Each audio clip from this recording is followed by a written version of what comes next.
రాజకీయాల్లో ఎప్పుడు ఎవరిని ఉన్నత పదవులు వరిస్తాయో, ఎవరి భవిష్యత్తు ఎలా ముగుస్తుందో ఊహించడం కష్టం. దేశంలోని వివిధ రాష్ట్రాల్లో సీఎంలుగా పనిచేసిన కొందరు నేతలు పలు కారణాలతో సొంత పార్టీని వీడి ఇతర పార్టీలో చేరిన తరువాత మళ్ళీ అత్యున్నత స్థాయికి చేరిన వారు చాలా చాలా తక్కువే. పార్టీ మారిన తరువాత అరుణాచల్ ప్రదేశ్ ముఖ్యమంత్రి పెమా ఖండు ఒక్కరే తిరిగి సీఎం పీఠాన్ని దక్కించుకోగలిగారు. మిగిలిన పలువురు నేతలు ఏదో ఒక పదవితో సర్దుకోవాల్సి వచ్చింది. మాజీ సీఎం ఓ పన్నీర్ సెల్వం డీఎంకేలో చేరడంతో ఆయన మరొకసారి అత్యున్నత పదవిని అధిరోహిస్తారా లేదా అన్నది ఆసక్తిని రేకెత్తిస్తోంది.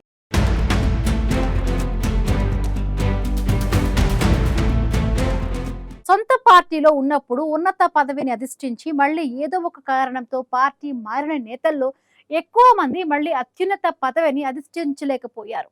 ఈ నేపథ్యంలో మాజీ సీఎం ఓ పన్నీర్ సెల్వంకు డీఎంకేలో ఎలాంటి భవిష్యత్తు ఉంటుంది? ఓపీఎస్ మరొకసారి సీఎం పదవిని అధిష్ఠించడం సాధ్యమవుతుందా అన్న దానిపై రకరకాల విశ్లేషణలు వినిపిస్తున్నాయి.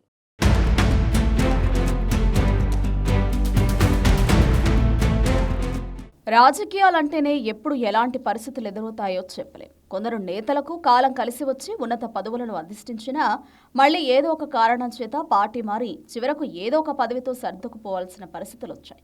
దేశంలోని వివిధ రాష్ట్రాల్లో పలువురు నేతలు ముఖ్యమంత్రి పీఠాన్ని అధిష్ఠించి ఆ తర్వాత మళ్లీ ఇతర పార్టీలోకి వెళ్లిన వారిలో ఎక్కువ మంది మళ్లీ అత్యున్నత పదవిని అందుకోలేకపోయారు. అయితే పార్టీ మారిన తర్వాత అరుణాచల్ ప్రదేశ్ ముఖ్యమంత్రి పెమా ఖండు ఒక్కరే తిరిగి సీఎం పీఠాన్ని దక్కించుకోగలిగారు. అనేక మంది నేతలు, కేంద్ర మంత్రులు, ఎంపీల స్థాయిలోనే మిగిలారు తప్ప మళ్లీ అత్యున్నత పదవిని అందుకోలేకపోయారు.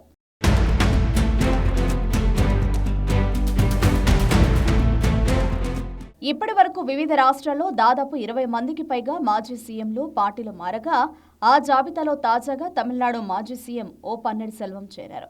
కర్ణాటక మాజీ సీఎం జగదీష్ షెట్టర్ బీజేపీని వీడి 2023లో కాంగ్రెస్ పార్టీలో చేరారు. 2024 లోక్సభ ఎన్నికల ముందు తిరిగి సొంత గూటికి వచ్చిన జగదీష్ షెట్టర్ ప్రస్తుతం ఎంపీగా ఉన్నారు. కెరియర్ చివరి దశలో పార్టీ మారిన వారిలో కర్ణాటక మాజీ సీఎం ఎస్ఎం కృష్ణ ఉన్నారు. 2017లో కాంగ్రెస్ను వీడి బీజేపీలో చేరిన ఎస్ఎం కృష్ణ 2024లో కన్నుమూశారు. గోవాలో 4 మాజీ ముఖ్యమంత్రులు అత్యున్నత పదవి కోల్పోయిన తర్వాత పార్టీ మారారు. మాజీ సీఎం దిగంబర్ కామత్, రవి నాయక్లు కాంగ్రెస్ను వీడి బీజేపీలో చేరగా లుజినో ఫలైరో చర్చిల్ అలెమావోలో కాంగ్రెస్ నుంచి తృణమూల్ కాంగ్రెస్ పార్టీలో చేరారు. ఇక మహారాష్ట్ర మాజీ సీఎం నారాయణన్ రాణే శివసేనను వీడి బీజేపీలో చేరారు. ప్రస్తుతం నారాయణ్ రాణే కేంద్ర మంత్రిగా ఉన్నారు. కాంగ్రెస్ నుంచి బీజేపీలోకి వచ్చిన మాజీ సీఎం అశోక్ చవాన్ ప్రస్తుతం రాజ్యసభ ఎంపీగా కొనసాగుతున్నారు.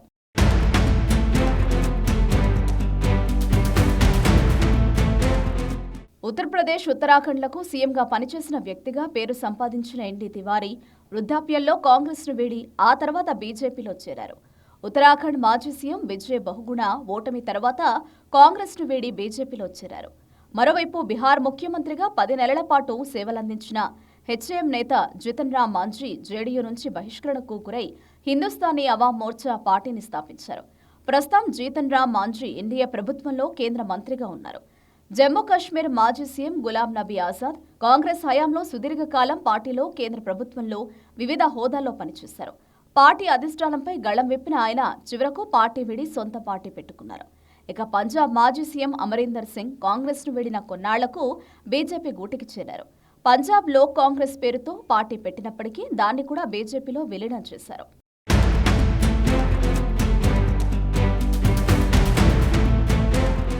జార్ఖండ్ మాజీ సీఎం చంపాయి సోరెన్ జేఎంఎం నుంచి బీజేపీలో చేరగా బాబులాల్ మరాండి బీజేపీని వీడి జీవీఎంను స్థాపించారు. అనంతరం దాన్ని బీజేపీలో విలీనం చేశారు. మేఘాలయ మాజీ సీఎం ముకుల్ సంగ్మా కాంగ్రెస్ను వీడి టీఎంసీలో చేరారు. ఉమ్మడి ఆంధ్రప్రదేశ్ మాజీ సీఎం కిరణ్ కుమార్ రెడ్డి కాంగ్రెస్ను వీడి రాష్ట్ర విభజన అనంతరం బీజేపీలో చేరారు. ఛత్తీస్గఢ్ తొలి ముఖ్యమంత్రి అజిత్ జోగి కాంగ్రెస్ను వీడి కొత్త పార్టీ స్థాపించారు. దివంగత నేత జయలలితకు అత్యంత విశ్వసనీయుడిగా పేరొందిన ఓ పన్నీర్ సెల్వం తమిళనాడు సీఎంగా పనిచేశారు. అన్నా డీఎంకే నుంచి బహిష్కరణకు గురైన పన్నీర్ సెల్వం తాజాగా డీఎంకేలో చేరారు. ఓపీఎస్ చేరికతో డీఎంకే మరింత బలపడిందనే అభిప్రాయాలు వ్యక్తమవుతున్నాయి. అయితే మాజీ సీఎం పన్నీర్ సెల్వంకు డీఎంకేలో ఎలాంటి ప్రాధాన్యత దక్కుతుంది, ఆయన భవిష్యత్తు ఎలా ఉంటుందనేది ఇప్పుడే చెప్పలేము.